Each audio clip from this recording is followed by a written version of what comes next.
The message arrived on a Tuesday.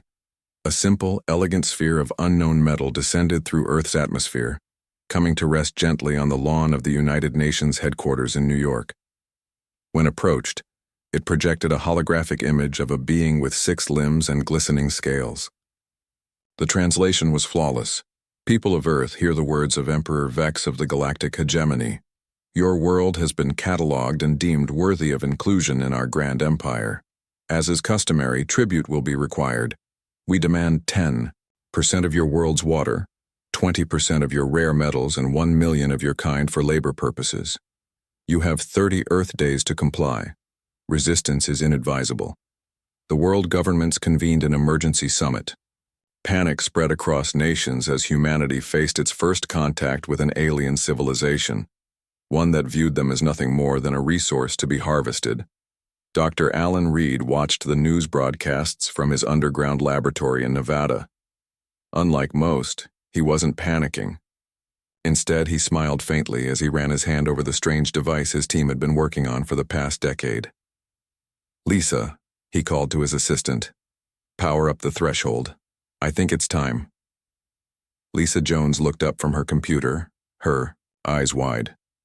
"But sir, it's not stable yet. The last 3 tests were failures because we were thinking too small," Alan interrupted. "We've been trying to tear a hole in reality the size of a pinhead. What if we go bigger, much bigger?" 2 weeks passed. The alien sphere remained hovering above the UN, silent and waiting. Military attempts to destroy or move it had failed. Weapons simply didn't work within 100 meters of the object. World leaders debated surrender terms while secretly evacuating their families to bunkers. Deep beneath the Nevada desert, 70 of Earth's brightest minds worked without sleep. The Threshold Project, once a theoretical exercise in quantum physics, had become humanity's last hope.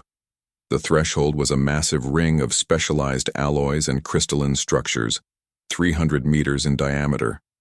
According to Alan's calculations, it could tear open a temporary rift between dimensions, a doorway to somewhere else. Not for escape, but for something much more ambitious. On day 28 after the ultimatum, Alan received the call. The president's voice was tense. "Dr. Reed, I've been told your project might offer options." Alan chose his words carefully. "Madam President, we can't match their technology directly, but we don't need to. The universe has rules they must follow just as we do. But what if we could access a place where those rules don't apply?" There was a long pause. "Explain." "We've built a doorway, Madam President. Not to another place in our universe, but to what we believe is a dimension of pure energy. If our calculations are correct, we can channel that energy and, well, the results should be persuasive." Day 30 arrived. The alien sphere glowed brighter as a massive ship, nearly the size of Manhattan, appeared in orbit. Smaller craft began descending toward major cities. In Nevada, the threshold hummed with power.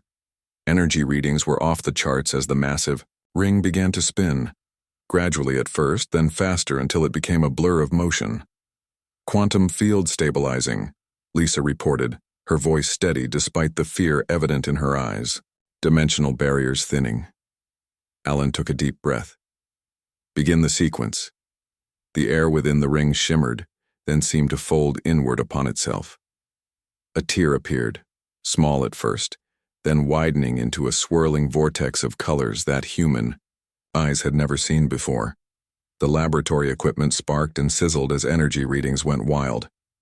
"It's working," Alan shouted over the roar that emanated from the rift. "Begin energy channeling." The specially designed conductors around the ring captured the strange energies pouring from the rift, directing them into storage cells that immediately began to glow with an unearthly light. Above New York, the Emperor's personal shuttle had just begun its descent when Earth's response came. Not in words, but in action. From 50 locations around the globe, beams of concentrated dimensional energy shot upward into the sky, converging on the massive alien ship. The ship's shields, designed to repel any known weapon, offered no resistance to energy from outside the normal universe. The alien vessel shuddered, then went dark. The smaller craft froze in midair, then dropped like stones, only to be caught in the same strange energy and gently lowered to the ground. The holographic Emperor appeared simultaneously in every major city on Earth, but this time his demeanor was markedly different. Gone was the imperious tone. How have you accessed the void between? This technology is unknown even to the eldest races. Alan Reed stood before the projection in Nevada, flanked by his team. We call it the threshold, and it's just the beginning of what we can do. Perhaps we should discuss terms of a more equal relationship between our peoples. The Emperor's many arms moved in what appeared to be a gesture of submission. The hegemony would welcome Earth as a full partner, rather than a tributary state. Your species has proven itself exceptional. As negotiations began, humanity realized its place in the galaxy had changed forever. They hadn't won through superior firepower or advanced technology, but through the uniquely human traits of desperation, innovation, and the willingness to reach into the unknown. The rift was carefully sealed, but the threshold remained, a reminder that when pushed to the edge, humanity could tear open reality itself rather than submit. The stars were no longer a frontier to fear, but a community to join, on humanity's own terms.